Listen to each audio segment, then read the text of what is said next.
우리가 구약성경을 보시면 특히 구약성경 사무엘상 4장을 보시면 이스라엘의 영적인 암흑기를 보여주는 사건이 기록되어 있습니다.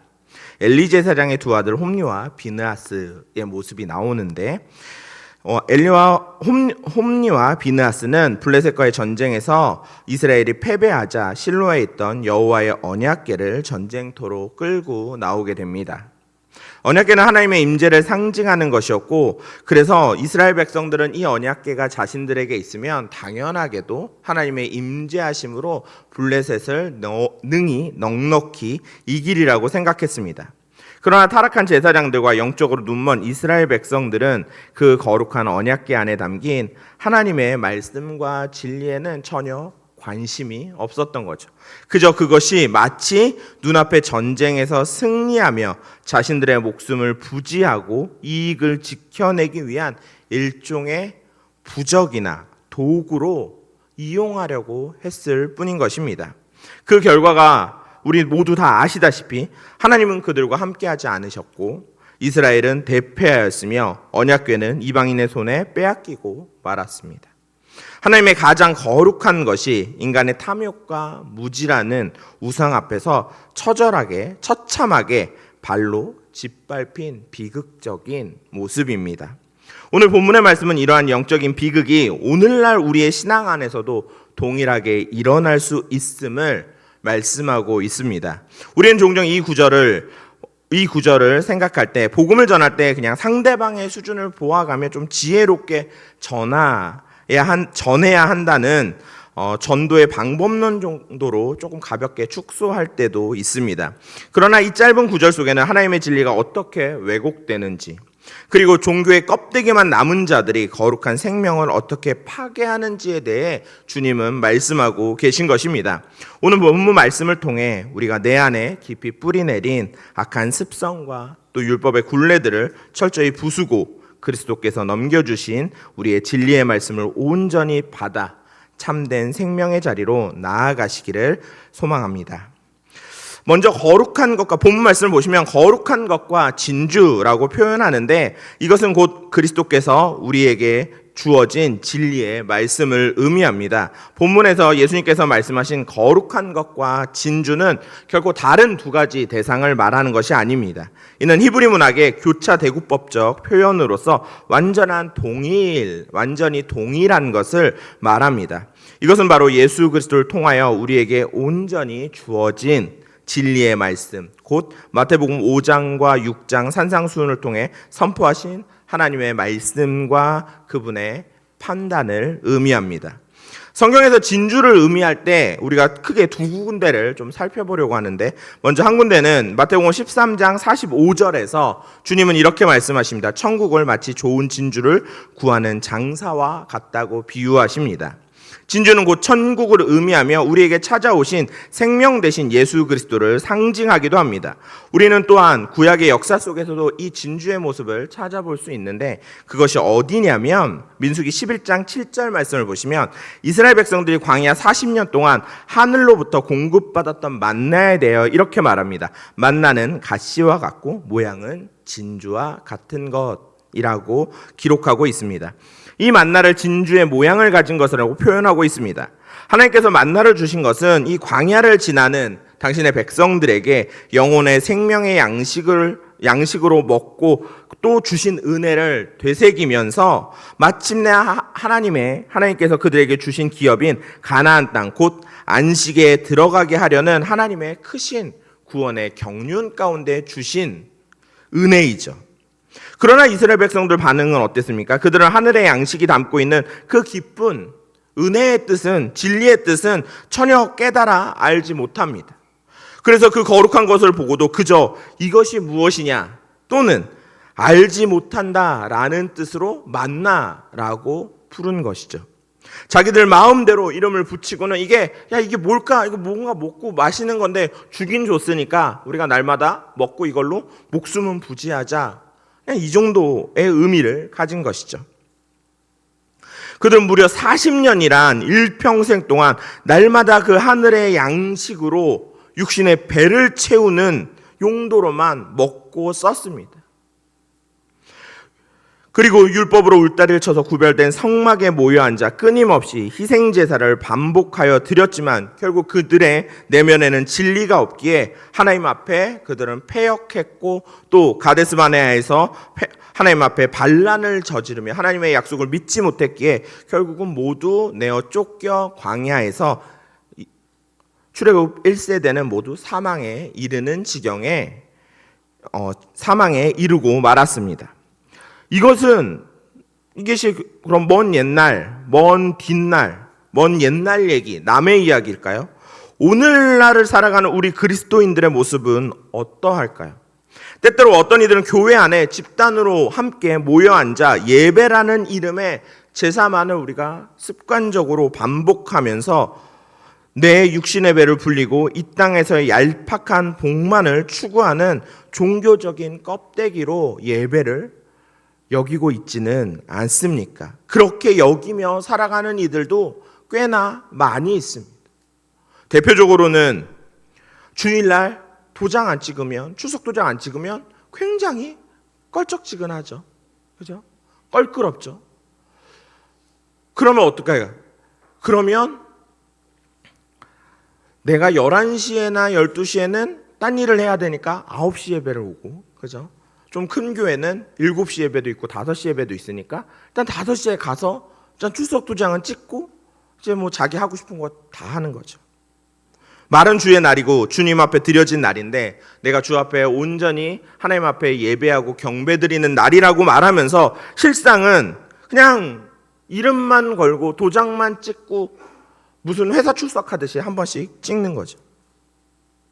거룩한 진리가 주어졌음에도 불구하고 그것을 내 영혼의 생명으로 받아들이지 못하고 기복주의적이며 또 마치 부적처럼 마치 예배 안 드리고 가면 뭔가 일이 생길 것처럼 그러니까 새벽 5시래라도 예배 드려서 어쨌든 뭔가 내가 내 양심에 내 신앙에 뭔가 면피하는 어떤 환경을 만들어 놓고 그 다음에 내 열심을 내 유익들을 찾아가는 것이죠.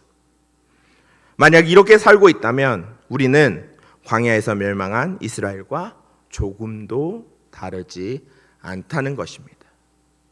그들 역시 매일 하나님이 만나를 내리셨죠. 하늘의 은혜가 매일 우리 그 삶께 내려졌습니다. 그러나 그들은 그 만나를 보면서 이게 뭘까? 이거 그냥 가시 같고 모양은 동글동글한 진주 같으니까 먹으면 맛있네. 그냥 그 정도인 거죠. 그걸 40년을 그렇게 넘게 사는 거예요. 어느 한순간에도 그게 하나님의 은혜이고 그것을 통하여 하나님이 그들에게 가르치시는 하나님의 말씀에 전혀 관심 없는 거죠. 그냥 매 순간 그러면서 성막에 모여서는 끊임없이 제물을 잡아 제사를 드리고 그러다 물이 안 나오면 모세를 향하여 돌을 들고 원망과 불평을 쏟아내며 장사 지낼 곳이 없어서 광야로 끌고 나왔느냐 이런 이야기만 투덜투덜하는 거죠. 중요한 것은 우리가 이런 이스라엘과 달라야 한다는 것입니다. 우리에게 주어진 거룩한 진리를 온전히 깨달아 그것을 생명의 양식으로 삼는, 그래서 우리가 이스라엘이 아닌, 그렇게 멸망한 이스라엘이 아닌 주님이 부르시는 주의 참된 이스라엘의 백성이 되시는 성도님들 되시기를 소망합니다. 그러면 이렇게 우리가 생명의 양식으로 삼고 주의 말씀 가운데 살아갈 때 피해야 할 2가지를 오늘 본문 말씀에서 말씀하신데, 첫째는 표현이 조금 그런데 개와 같은 신앙을 우리가 피해야 합니다. 표현이 조금 그렇죠? 진리를 알지 못해, 조금 풀어서 말하면 진리를 알지 못해 옛 것을 다시 먹는 이런 신앙을 성경은 개와 같은 신앙, 와자를 빼면 되게 심각한 말이 되니까 개와 같은 신앙이라고 말합니다. 본문에서 주님께서 비유하신 개는 율법에서 거룩한 언약 백성이 결코 먹어서는 안 되는 가증하고 부정한 짐승으로 분류됩니다. 성경 원어의 의미를 살펴보면 그 뜻은 더욱더 확고해지는데, 히브리어로 개를 뜻하는 케레브라는 단어는 짖다, 공격하다라는 어원에서 유래됐는데, 이 단어가 뒤에는 남자 매춘부, 즉 간음하는 자와 우상 숭배자를 지칭하는 단어로 쓰이기도 했습니다. 그리고 이를 해석하면 성전의 진리를 가르쳐야 할 자들이 오히려 진리를 전환해서 거짓으로 바꿔서 가르치는 타락한 종교 지도자들 또는 거짓 선지자들을 의미하기도 하는 단어이기도 합니다. 주님께서 이 땅에 오셔서 우리에게 진리를 가르치시고 그 생명의 말씀을 우리에게 온전히 넘겨주셨습니다. 우리는 주님으로부터 참된 진리를 넘겨받았기에 이제 우리 안에 있던 거짓된 옛것들, 곧 율법주의적이고 기복신앙적인 찌꺼기들을 온전히 토해낼 수 있는 자격이 주어졌습니다. 그러나 이 토해졌다고 해서 끝나는 게 아니라 성경은 이 개들의 치명적인 본성을 말하는데 잠언 26장 11절 말씀입니다. 개가 그 토한 것을 도로 먹는 것 같이 미련한 자는 미련한 것을 거듭 행하느니라 라고 말씀하시죠. 사도 바울 역시 빌립보서 3장 2절에서 개들을 삼가고 행악한 자들을 삼가라고 말합니다. 즉 율법적인 수고와 종교적인 행위만을 강요하는 거짓 교사들을 주의하여 보라고 경고합니다. 이들에 대한 성경의 가장 정확한 정의는 이사야서 56장 10절과 11절에 명백히 드러나는데 이사야 선지자는 이들을 가리켜 소경이요 무지하며 짖지 못하는 벙어리 개라고 말합니다. 왜 짖지 못할까요? 그들 안에 참된 진리의 말씀 곧 그리스도가 없기 때문에 생명을 살리는 진리를 선포하지 못하고 말하지 못하는 것입니다. 이 개들은 오직 탐욕이 심하여 족한 줄을 모르고 몰지각한 자가 되어 자기의 이익만을 도모합니다. 그들이 가져오는 포도주는 진리가 아니라 요한계시록 8장과 에레미야 9장에서 말씀하시는 사람의 영혼을 죽이는 독주요 포도주이기도 합니다. 이 거짓 선지자들이 자기 이익을 도모한다는 것은 구체적으로 그것은 곧 성전에서 의미 없는 희생자세를 기계적으로 끊임없이 반복하게 만드는 종교 장사를 뜻하는 것이죠. 이사야서 66장 3절의 말씀을 보시면 진리가 빠진 채 소를 잡아 드리는 것은 살인함과 다름이 없고 어린 양으로 제사 드리는 것은 개의 목을 꺾음과 다름없으며 예물은 돼지의 피와 다름이 없다고 하나님은 진노하시죠. 이런 제사는 내가 받지 않겠다. 이런 제사 필요 없다라고 말씀하십니다. 하나님이 원하시는 것은 상하고 통회하는 심령에 그리고 진리의 말씀 앞에 엎드려지는 것이지 짐승의 피를 흘리는 껍데기뿐인 의식을 원하는 게 아니시라는 것입니다. 이들은 예수님으로부터 들은 하늘의 말씀을 철저히 육신적이고 땅의 개념으로 바꾸어 버립니다. 그래서 옛것을 토하고 다시 그것을 주워 먹고 자신을 따르는 자들에게도 그것을 먹이는 영적인 간음과 우상 숭배를 무한히 반복하는 것이죠. 사도 바울이 디모데서 6장에 책망한 대로 진리를 잃어버려 마음이 부패해지고 경건을 오직 자기 이익의 재료로만 생각하는 이 타락한 개와 같은 신앙에서 우리는 철저하게 그리고 완전하게 돌아서야만 하는 것입니다. 만약 내가 이런 모습들이 있다면 우리는 지금 엎드려 회개해야 하는 것이죠. 내가 주 앞에 어떻게 살아가고 있는가? 내가 주의 말씀을 받고 주님의 은혜 안에서 온전히 진리를 나누고 선포하고 주의 말씀과 함께하고 있는가? 아니면 여전히 내가 필요할 때 내 죄책감을 덜기 위해서 때로는 내가 면책하기 위해서 하나님을 이용하고 있지는 않은가? 우리는 돌이켜봐야 되고 확인해 보아야 합니다. 둘째로 돼지와 같은 신앙에서도 벗어나야 합니다. 설교 쓰면서 되게 찔렸는데 다른 말을 되게 찾아보려고 했는데 본문에서 돼지라고 해가지고 어쩔 수 없이 썼는데 돼지라는 것은 종교적인 울타리에 갇혀 진리를 되새김하지 못하는 이런 신앙을 말합니다. 예수님께서 개와 함께 경고하신 돼지 역시 율법이 엄격하게 금지하는 부정한 짐승입니다. 히브리어로 돼지를 뜻하는 하지르라는 단어는 둘러싸다, 우리 안에 갇혀있는 물이라는 뜻을 가지고 있기도 합니다. 이 단어를 해석해보면 눈에 보이는 화려한 성전, 화려한 건물, 곧 자신들이 쳐놓은 종교적인 울타리 안에 갇혀서는 머리 대신 그리스도를 대적하며 진리를 알지 못하는 무지한 자들을 가리키는 단어 뜻입니다. 레위기 11장 7절은 돼지의 특징을 정확히 묘사하는데, 돼지는 굽이 갈라져 쪽발이로 돼 새김질을 못함으로 너희에게 부정하니 라고 하나님 말씀하십니다. 이 말씀은 굽이 갈라졌다는 것은 겉으로 볼 때는 세상과 구별되고 진리와 율법의 가르침을 분별하는, 그래서 세상의 것과 하나님의 것을 분별할 것 같은 그럴듯한 외형을 갖추었지만, 그러나 그들에게 생명을 좌우하는 결정적인 한 가지가 결여되어 있는데, 그것이 무엇이냐면 되새김질이죠.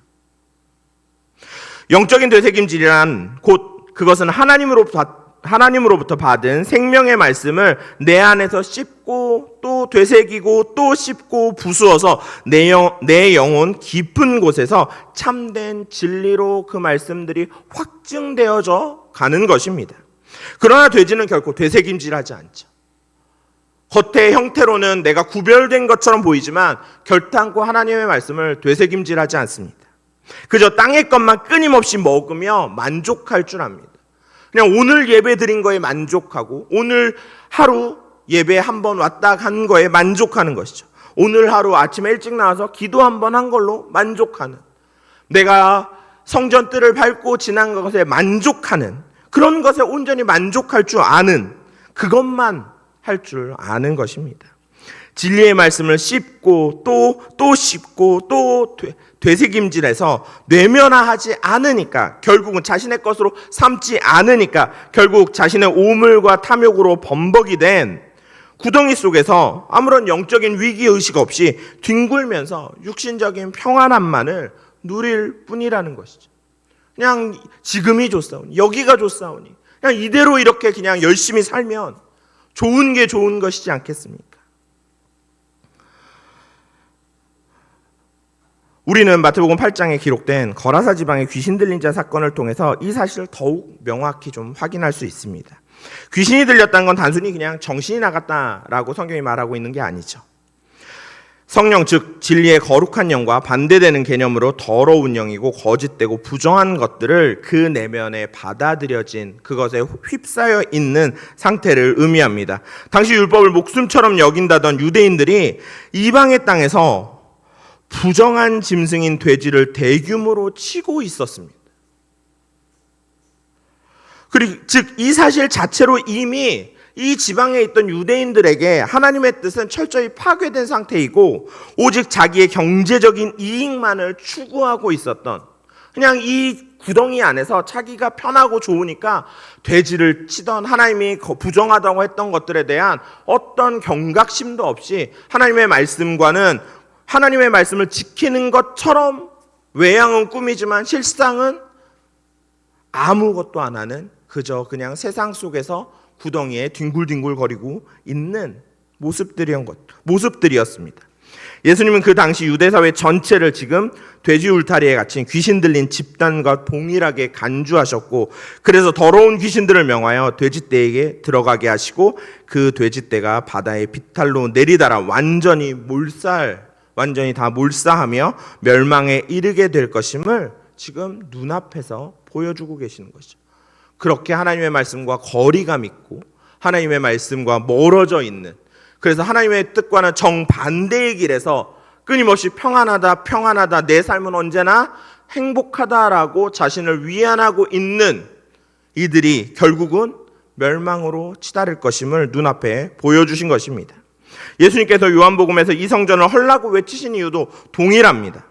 수시로 눈에 보이는 성전 울타리에 모여 짐승을 죽여 피 흘리는 제사만 반복하면서 하나님의 집을 장사하는 집, 강도의 소굴로 만들어버린 당시 종교 지도자들과 그들의 부패한 모습들을 완전히 깨트려 버리실 것임을 말씀하신 것이죠. 만약 그래서 이 돼지 같은 자들에게 진리의 말씀을 던져주면 어떤 일이 벌어지겠습니까? 그들은 그 말씀 자체를 철저히 거부하거나 자기들의 교리로 왜곡해버립니다. 이것이 바로 말씀을 찢어 상하게 하는 일인 것이죠. 진리의 말씀을 떨어뜨려 산산이 조각내고 파괴해버리는 매우 극악한, 아주 못된 행위들입니다. 그리고 진리를 전하는 자를 오히려 이단이나 이방인 취급하며 물어뜯습니다. 우리는 진리를 이 짓밟는 이 돼지와 같은 신앙에서 철저히 도망쳐 나오고 그 자리로부터 피해야 하는 것이죠. 우리 안에 어떤 것들이 있습니까? 베드로후서 2장 21절과 22절에 이렇게 말씀하십니다. 의의 도를 안 후에 받은 거룩한 명령을 저버리는 것보다 알지 못하는 것이 도리어 그들에게 나으니라. 참된 속담에 이르기를 개가 그 토하였던 것에 돌아가고 돼지가 씻었다가 더러운 구덩이에 도로 누웠다 하는 말이 그들에게 응하였도다. 진리의 말씀 곧 예수 그리스도의 거룩한 말씀을 받았음에도 불구하고 그것을 내어버리고 알지 못하던 옛자리로 끊임없이 돌아가는 것이 때로는 지금 이 시대를 살아가는 그리스도인들의 뼈아픈 모습이기도 합니다. 진리의 말씀을 알지 못하는, 그러나 여전히 진리의 말씀은 들려지는 이런 혼란스러운 상황 속에서 구별도 못하고 알지도 못하고, 그러니까 자꾸 하늘의 진리를 땅의 기복적인 축복으로 왜곡해서 자꾸 자신이 토해낸 알지 못하던 옛 것들을 도로 집어먹고, 고민과 고뇌와 하나님 앞에 몸부림치는 건 너무 힘들고 애달프니까 포기하고 옛 것들, 옛날 평안할 때 것들을 끊임없이 삼켜내는, 그래서 그 가르침 아래 있는 이들 역시 토해낸 오물을 자기의 영혼의 양식으로 삼는 끔찍한 일들이, 끔찍한 악습들이 때로는 무한히 반복되고 있는 상황들입니다. 어떤 이들은 돼지떼를 이루는 거대한 종교 집단의 일원이 되어서 마치 겉으로는 깨끗한 것처럼 하지만 실제로는 더러운 구덩이를 처소로 삼아 도로 들어 누워 거기서 거짓된 평안을 누리는, 마치 유다의 마지막, 유다 왕국의 마지막 때 모든 거짓 선지자들이 에레미야가 멸망을 선포할 때도 우리는 평안하다, 평안하다, 우리는 하나님이 보호하시니까 멸망하지 않을 것이다 라고 말하며 진정한 하나님의 선지자였던 에레미야를 거짓 선지자로 몰아내듯이 우리의 삶에도 끊임없이 진리의 말씀이 몰아치고 하나님의 은혜가 몰아치지만 내 육신의 평안함이 내 삶의 전부가 되어서 지금 이 평안이 좋으니까 그 말씀을 붙잡고 요동치기에는 너무 고달프고 힘드니까 그걸 스스로 몰아내고 있지는 않은지 우리는 돌이켜 보아야 합니다. 주님께서는 우리에게 생명의 진주, 즉 진리를 들려주셨습니다. 우리가 그분의 진리의 말씀을 들었기에 이제 우리는 육신적인 모든 헛된 생각들을 내어 버릴 수 있게 되었습니다. 내 영혼을 옥죄는 울타리를 회파하고 진리의 말씀을 내 안에서 온전히 되새김할 수 있는 능력을 우리에게 주신 것입니다. 내 안에 거짓된 것들을 무너뜨리고 거기로부터 나와 오직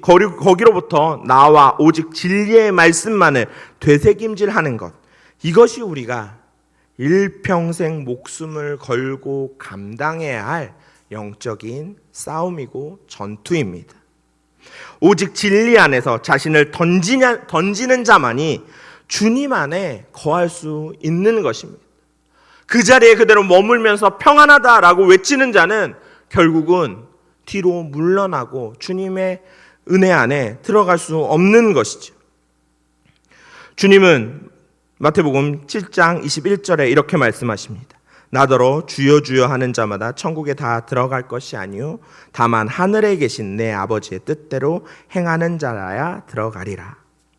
우리가 주의 이름으로 선지자 노릇하고 귀신을 쫓아내며 엄청난 권능을 행하였다 할지라도 그 안에 생명이 없다면, 그 안에 생명을 되새김질하여 진리가 없다면 주님은 그날에 내가 너희를 도무지 알지 못하니 불법을 행하는 자들이여 내게서 떠나가라 라고 말씀하실 것입니다. 사랑하는 성도 여러분, 더 이상 옛것을 토하고 먹는 무지함과 오물구덩이에서 누워 뒹구는 종교적인 껍데기에 우리는 속지 말아야 합니다. 평안함이 아니라는 것이죠. 내 육신으로 주어지는 내 삶에 그저 내가 하나님이 주시는 평안이 아니라 내가 느끼기에, 내가 보기에 좋은 평안함은 내가 만든 허상들이라는 것입니다.